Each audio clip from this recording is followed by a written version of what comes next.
Ladies and gentlemen, boys and girls, collectors of all ages, welcome back to AussieVerse, in a little segment Sharif and I like to call What We've Read. This month is June 2023. Sharif, how are you, my good friend? Pretty good, buddy. How have you been? Very well, very well. Thank you for joining me tonight. And that goes to everybody out there. Thank you very much for joining us here tonight. We are very excited to talk about these books. And if you ever do want to talk to us outside of the TV, but on a little screen, your phone, go to Instagram where you can check us out at AussieVerse_Comx. You can also check out our graphic designer, A51_designs. Enough of the plug-in. Let's get down to the lovin' Sharif. What have you read in June? I don't know if it's slow or not, but I've read this 4 books. I'll just go through them quickly, seeing how I know you've got a fair bit to go through as well. All right, so this one I lucked out in finding this book. I was searching for Lemire works to read, and I stumbled upon this title. The hardcover is really hard to find, and it is Plutona. Ooh, okay. So Plutona is the name of the superhero that's featured in this story, but the story is not about her. It's all right. I'll just show you how it started. First page. She's in the forest. She looks dead. And what ensues after this is we get introduced to these 4 high school kids. Me, her brother Mike, Diane, me's best friend, Teddy. So Teddy is the resident superhero aficionado of the town, the school. So he's really into the superheroes that works right out of town in the big city. And then we've got Ray, who's a latchkey kid. He's just like the punk of the group. So this particular day, after school, what's his name? Teddy was just hanging out by the outskirts of the town. He has his binoculars on, and he's just looking out for whichever superheroes is flying around in the big city. And this group of teenagers, the one that I've mentioned earlier, found him there. They started talking, making fun of him, and then they just got curious and they went into the forest, and lo and behold, they found Plutona on the ground, looking as dead as a nail. And she's a well-known hero in this world. In this world, yes. Okay. So they kind of trying to figure out what they should do with the body. Should they tell an adult, or hide it and do something about it? Yeah. So they came and they came to an agreement on what they want to do. They left it, but Teddy came back at night to do something to Plutona, which he thought that he could get some of her powers. So how he does it, I'll let you find out yourself. If the trade is readily available, but there's a slight twist to the end where Teddy, after Teddy does all these things, he thought he would be imbued by Plutona's powers, but things take a turn for the worse. What it is, I'm not going to spoil it right here, but this is a short story, one sitting, all in, done at the end. I feel that the end is tragic, but it's a good ending. It finishes up the story real nice. Okay, I'm actually quite intrigued by that one. Should I carry on? All right. So yeah. Second book, Dark Art. written by Cullen Bunn. This is a story of Noah's counterpart. So that's not Noah's Ark. So we get introduced. So this deluxe hardcover contains 20 issues. Series 1, issue 1 to 15, and Series 2, 5 issues. So we get introduced to the main character, which is Shrey. He is the counterpart of Noah. After Noah received the revelation of having to build the ark to save the people in his village and the animals, Shrey got a revelation by the dark side. He dabbles in black magic, so the demon that he serves tells him, right, so rain's gonna come, build the ark just like Noah is building his, but for you, fill it full of spiders. fill it with all the dark creatures, vampires, monsters. Yeah, so wow, okay. So he gets the help of the villages that Noah is well, it could be in another village that he entices them. He says, "Oh, I know the flood is coming. Help me build this. Come on to my ark, and I'll save you." But them not knowing that they are supposed to be the food for all these creatures, so they willingly helped him, got on board. They got chained in the galley, and every couple of days, one of them gets pulled out, and bon appetit. Man. Yeah, so that's one part of the story I find interesting, where Shrey was praying to this demon lord, but instead of him getting help from that demon, a couple of angels thought that they mistook Shrey for Noah. So Shrey's prayer of asking for calmer seas, because they were just jostled around in the waves. So the angels helped him by mistake, and then towards the end of the flood, they found land. That's where they disembarked the ship, and all the creatures, when they were on board, they were planning and they were scheming, what should we do with all these humans? And once they reached land, doors opened up, they came out, and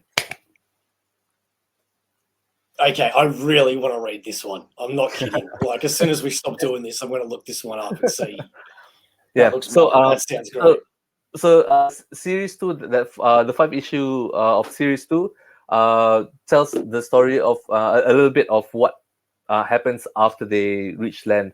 But in that story, it's Shrey's eldest daughter that tells the story. Yeah, so 2 main characters in that one. This is the second Lemire book, which is Sentient. Really pretty, with the blue edges on the edge of the pages. The art, if you've not seen it, is a little bit of muted watercolor, a bit dull, but it affects. It reflects that the somber story of this group of space travelers who are moving away from Earth to colonize other planets, because Earth is just turned to shit. It's turning inhabitable, and there are groups that are still left on Earth: the separatists, the terrorists, rebels, whatever you want to call it.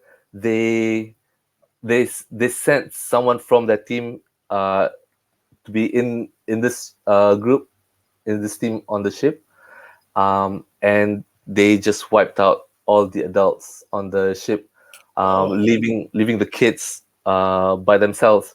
So this sentient tells the story of the robot AI named Valerie, or Val for short, how she took care of the kids, how she taught them to be self-sufficient, in and you know indirectly servicing the ship and her as well.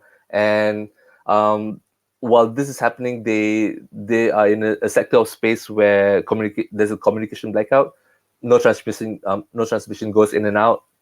They're all by themselves, and they stumble upon this mining planet where they receive shortwave signals of an adult. So the kids say, "Oh, we got to have an adult here to just take care of this." What kind of And kid says that? sorry, What kind of kid says that? these ones do. But so the adults that they find in that mining planet, it's bad news. And the story goes on from there just a little bit more. When they do reach the destination, um, I felt the ending was like an end of chapter one, and there should be a chapter two. Yeah. Um, But it does end though, like it does. Yes, it ends for that arc, but personally, I feel like that there might be more. I don't know if Lemire would come back, do a volume two, maybe, hopefully, maybe not. But the fourth book though, this is the book that I enjoyed most out of the four, which is Sarah. Yeah. Also from TKO.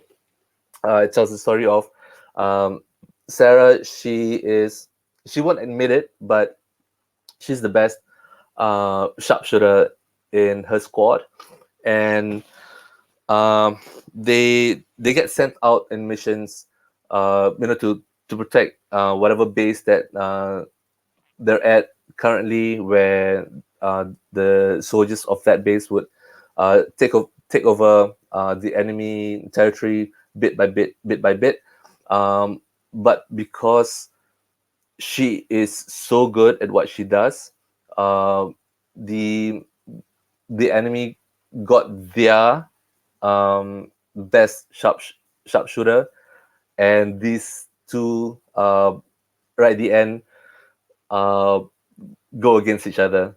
The way how Sarah plans on how she wanna spot the other sniper and take him out, so brilliant.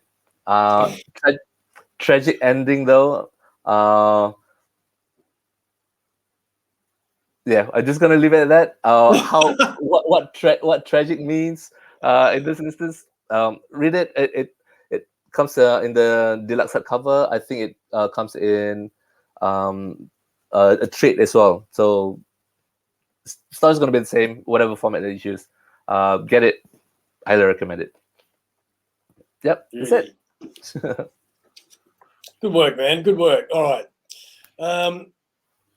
I am very different from last month, because last month I was saying that I haven't read that much. Lo and behold, this month I have. I have read quite a lot. So, digitally, I've just started actually reading Jason Aaron's Avengers. So that's going to take me a while, because it's like 60 plus issues, and I'm enjoying it so far. I did read the first trade when it first came out, but I just stopped because I was going to get the OHCs. Then I never got them. Figured an omnibus is coming at some point. So yeah, I'm reading all of that. The other one, I think the highlight of there's three really good ones that I've read actually, and that's Kang the Conqueror. This is pretty good, man. And people were telling me it was really good. I bought this off Sane 10 in our Aussie Omnibus Collectors group on Facebook. It was $10, and it's, you don't need to know anything about Kang or anything about the history of anything to be able to enjoy that. The art's good, the story, the writing's great. I definitely recommend that one. The one after that I would recommend is Fantastic Four Life Story. This is quite different because if you've read Spider-Man Life Story, I was expecting it to be very similar, where it would be the Fantastic Four growing up like from the 60s or whatever decade that they start in, and every issue is a new decade, just like the Spider-Man one. And it basically just would show what Spider-Man's life would be like if that happened. And in that one, and my memory is not that great, so I could be completely wrong here. But from my memory, nothing really much changed between Spider-Man's history that we know and the life story one. It was just stretched out a lot, and there was an ending because he grew old.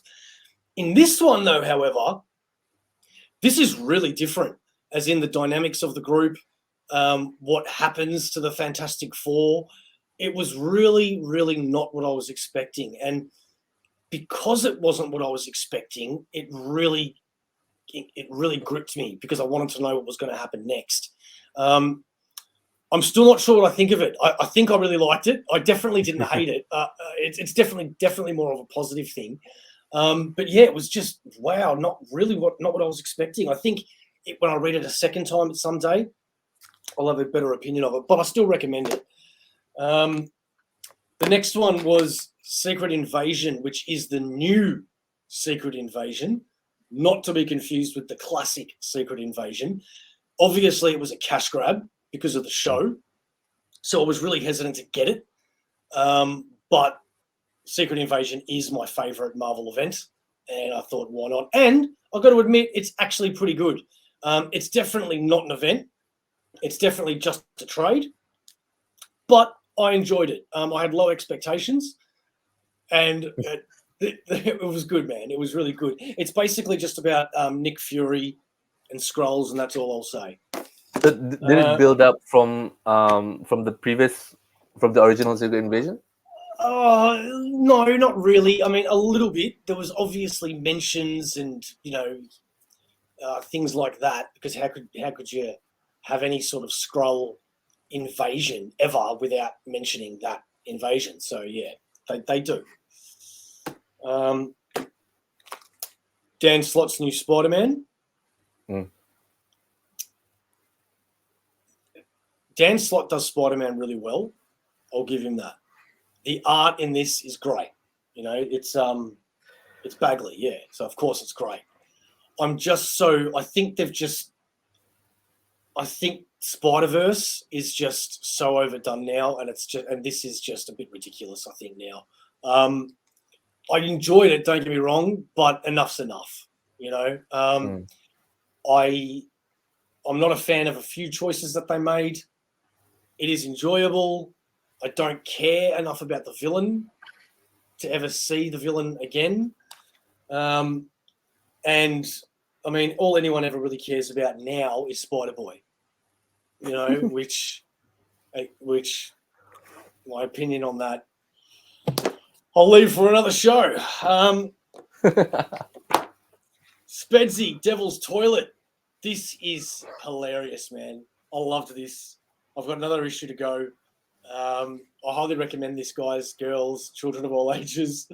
Spedsy's great with his sense of humor. It's about a toilet in hell that becomes sentient, and he takes his newfound friend, and they leave hell and they go to Earth. And the devil lets him do it. Why? Because it starts the apocalypse on Earth. And it's great. It's really funny. Really, really funny. Predator. The new Predator.